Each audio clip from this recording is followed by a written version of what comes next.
Ok. Et c'est tout, je pense que je vais m'arrêter. Je m'appelle Zaina, je suis en 2e année de pharmacie. C'est un métier qui est en pleine évolution et il y a une très large diversité de métiers. Derrière le métier de pharmacien, en fait, on a un très grand choix et c'est ça qui m'a plu, c'est le fait d'avoir plusieurs possibilités et toutefois l'envie de me réorienter dès que j'en ai le ressenti, donc ça c'était plutôt pas mal. En première année, j'ai trouvé quand même que l'aspect elle était assez conséquente, il y avait beaucoup de données, mais ça m'a vraiment plu parce que c'était axé dans le métier qui me convenait, du coup bah, c'est plus personnalisé que le tronc commun.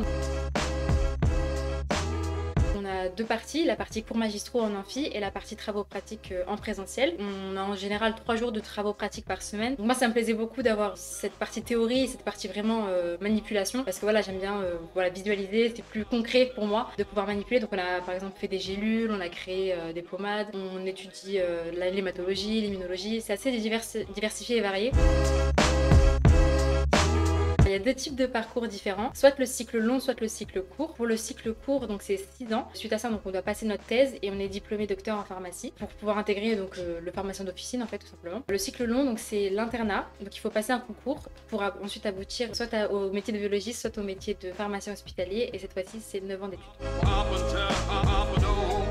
Je me verrais bien donc travailler dans la recherche. C'est ce qui me plaît vraiment, de pouvoir avoir l'opportunité de trouver soit des traitements à des maladies qui n'ont pas forcément de remède actuel, ou alors tenter l'internat, pour moi ça me plairait bien.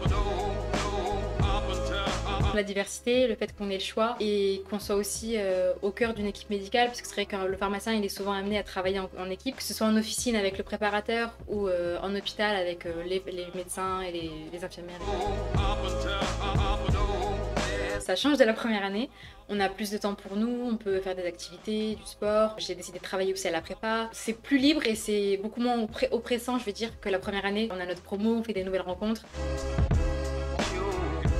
Premièrement, de ne pas hésiter, si c'est vraiment son choix, de se renseigner, de faire les journées portes ouvertes et de ne pas se laisser déstabiliser par les potentiels clichés, de se dire que le pharmacien c'est celui qui n'a pas forcément réussi médecine ou quoi. Si c'est sa vocation, il faut vraiment qu'il fonce. Avoir des bases solides en chimie, je pense que ça peut bien aider. Éprouver beaucoup d'empathie, c'est une des qualités requises qui est nécessaire pour un bon pharmacien. Pas ton accord?